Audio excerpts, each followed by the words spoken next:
안녕하세요. 지메입니다. 제목이 조금 파격적일 수 있는데요. 이혼 예정이신 분들이라면 꼭 이혼 예정이 아니더라도 이런 상황들을 꼭 알고 계셨으면 하는 상식으로 가져가셨으면 하는 바람입니다. 자, 물건 보도록 하겠습니다. 동대문구에 있는 아파트입니다. 이 물건 지분 매각입니다. 지분 매각이기 때문에 보시면 2분의 1 지분 매각이어서 전체 물건 중에 반이 나온 겁니다. 반이. 그렇기 때문에 여기 나온 금액들은 반 가격입니다. 반을 사겠다는 뜻은 아닙니다. 2인이 공동으로 소유하고 있고 그 중에 한 명의 지분 가격이 경매로 나온 상황입니다. 자, 어떤 내용인지 등기부를 보도록 하겠습니다. 자, 등기부를 보시면 2002년도 1998년도에 소유자 이씨가 이 물건을 샀습니다. 1998년도에 샀고 2002년도에 등기를 했네요. 그래서 소유권이 64년생 이씨가 이때 매매로 샀고요. 그 다음을 보시면 2002년도에 가압류가 들어왔는데요. 자, 가압류가 들어온 사람은 지금 오씨인데 1억 5천만 원의 가압류입니다. 자, 잘 보시면 서울 가정법원의 가압류입니다. 가정법원 뭘까요? 가정법원 하면 떠오르는 게 있겠죠? 그래서 바로 주소부터 확인해 봤습니다. 자, 휘경동 57 주공아파트입니다. 소유자는 휘경동 57 주공아파트이죠. 뒤에 동호수는 동일입니다. 그렇기 때문에 이씨 63년생 이씨와 나중에 보시면 아시겠지만 67년생인가 그럴 겁니다. 67년생 오씨와 같은 부부였다가 가정법원에 의해서 가압류를 걸고 그 다음에 소유권 이전 조정 성립이 되어서 오씨에게 67년생 오씨에게 조정 성립으로 소유권 이전이 반 이전이 되었습니다. 그리고 나서 이 오씨는 2018년도에 주소를 바꿨습니다. 뭐 여기서 일단은 이혼에 의해서 이런 가정법원 소송에 의해서 이렇게 지분이 이전된 건 알 수 있는데 주소 변경이 2018년도에 한 이유는 모르겠네요. 아무래도 주소지는 그대로 있으면서 다른 곳에 살았는지 아니면 그냥 주소지 이곳에 있고 남자분이 다른 곳에 살았는지 뭐 이런 거에 대한 내용은 나와 있지 않습니다. 단순하게 그냥 주소 변경은 2018년도에 했다 정도로만 일단 볼 수 있겠습니다. 어쨌든 여기 앞에서는 가정법원에 의한 조정 성립이 돼서 지분의 2분의 1이 67년생인 오씨에게 이전되었다가 일단은 팩트입니다. 자, 그 이후에 한번 보도록 하겠습니다. 그 이후에 일단 먼저 남자 이씨입니다. 남자 이씨는 이씨 지분에 압류가 들어왔는데 2006년도에 압류가 들어왔는데 2007년도 10월달 약 1년 5개월 있다가 해지를 했습니다. 그리고 2016년도에 압류가 들어왔는데 2010년 3월에 들어왔는데 7월 4개월 있다가 바로 해지를 해버렸죠. 그리고 등기부를 보시면 이씨의 근저당이 잠깐 설정된 적은 있지만 현재는 아주 깨끗한 상태입니다. 이씨에 대해서는 근저당이 전혀 없습니다. 그런데 이에 반해서 여성분 오씨 같은 경우는 보다시피 압류가 2008년도에 들어왔는데 2011년도까지 가서 해지를 했습니다. 3년이 걸렸죠. 그리고 2014년도에 압류가 들어왔는데 2017년도까지 가서 3년이 걸려서 해지가 되었습니다.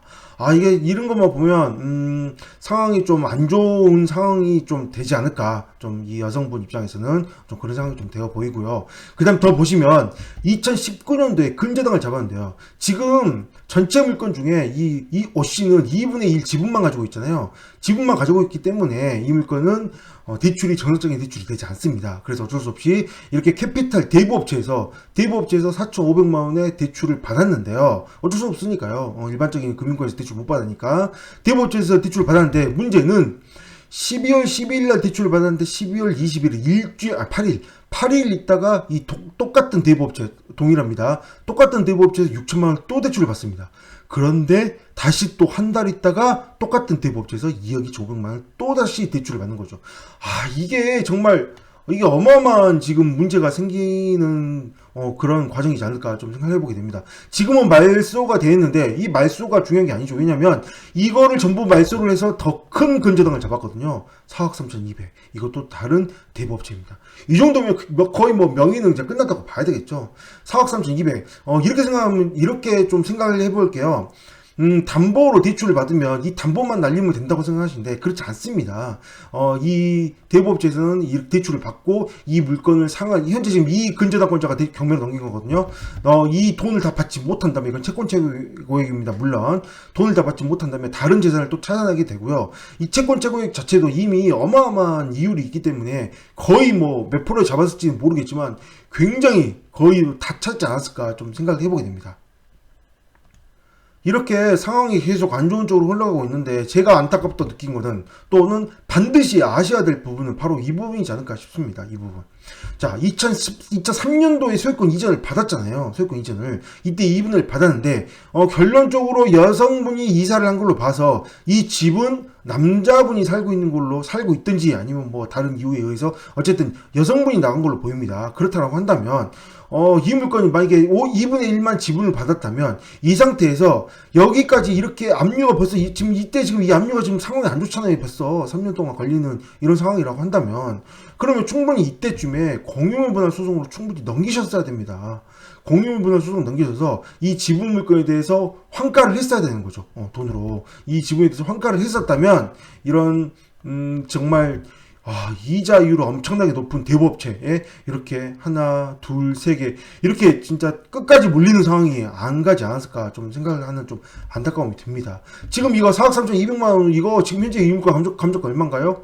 3억 7천인데요. 지금 벌써 유찰이 되었잖아요. 그래서 뭐 3억 좀 넘게 낙찰 받는다고 하더라도 결국은 이 금액 중에 어느 정도 갚긴 하겠지만 다행히 뭐 집값이 좀 올라서 어느 정도 갚긴 하겠지만 나머지 금액에 대해서는 굉장한 이자가 계속 붙고 있기 때문에 그걸 또 갚을 수 있는 상황이 좀 돼야 되지 않을까 좀 생각해보게 됩니다. 처음에 이렇게 가압류를 걸 때 이때 당시에 청구 금액은 1억 5천만 원이었습니다. 실제로는 2002년도에 이때 이혼하기 위해서는 1억 5천만 원을 청구를 해서 이 지분을 받았는데 물론 지금은 집값이 2배 이상 올랐기 때문에 굉장히 좋은 걸로 보일 수도 있겠지만 그렇다고 보지 못하는 게 지금 벌써 시간이 20년이나 흘렀잖아요. 20년 흘렀댄다가 아까 제가 얘기했듯이 이런 좀 무리한 상황을 안 하지 않았을까 싶은 생각을 하게 됩니다. 이런 상황들로 인해서 좀 문제가 생겼기 때문에 만약에 자금이 필요하다 또는 자금 필요한 게 아니라 이렇게 엮여서 계속 가지고 갈 이유는 없잖아요. 이미 이혼한 거. 그렇게 된다면 공유물 분할 소송을 통해서 꼭 이 지분에 대해서 환가를 시켜서 돈으로 받는 방법이 오히려 낫지 않을까 좀 생각을 해보게 됩니다. 좀 약간 안타까운 상황이지 않을까 좀 싶네요. 왜 꼭 여성분이 좀 이런 일이 좀 되는 게 좀 그렇다는 생각이 좀 들기도 합니다. 일단은 또 게다가 지금 보시면 이씨 남자분 이 씨는 지금 아무런 채권이 없이 깔끔하거든요. 아무것도 없는 상태이기 때문에 아마도 이 지분에 대해서는 글쎄요. 지분 경매이기 때문에 이 남자분이 이 물건을 공유자 우선 매수할 가능성이 굉장히 높지 않을까.